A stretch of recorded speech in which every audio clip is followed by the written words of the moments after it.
To Sudan now, and a drone attack on the town of Koloji in Sudan's South Kordofan region has reportedly hit a kindergarten and killed at least 79 people, including 33 children.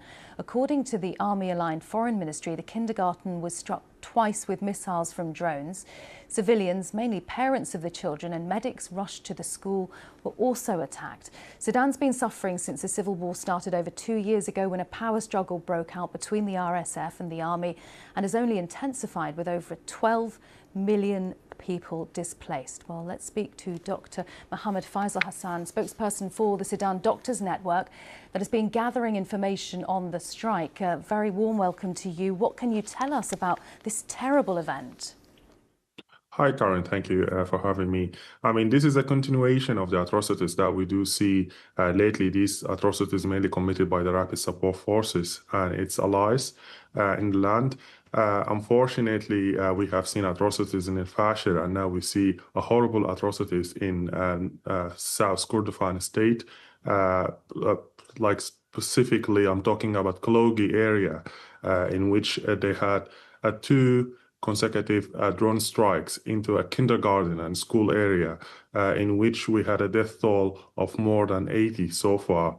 Mostly are kids, unfortunately. So this happened almost a day or two, as per our reports. And the first strike happened in the kindergarten, in which we lost many kids who were into that area. And then once the paramedics and the parents of the kids started to gather into the area, then a second airstrike happened, which significantly raised the death toll into the double almost. So far, we have uninterrupted reports from the area due to the difficulty into the communication with the people on the ground. But the thing that I can confirm now, sadly, is the death toll is rising because we have a lot of severely injured people, and the medical services over there is not in its great shape, unfortunately, and due to which we see rising in the death toll for this horrible incident. This is really sad. It is so sad to see what civilians are experiencing in Sudan and have been for so long now. Dr. Hassan, you are a spokesperson for Sudan Doctors Network. I mean, what kind of network do they even have in the conditions that are on the ground and have been for so many months?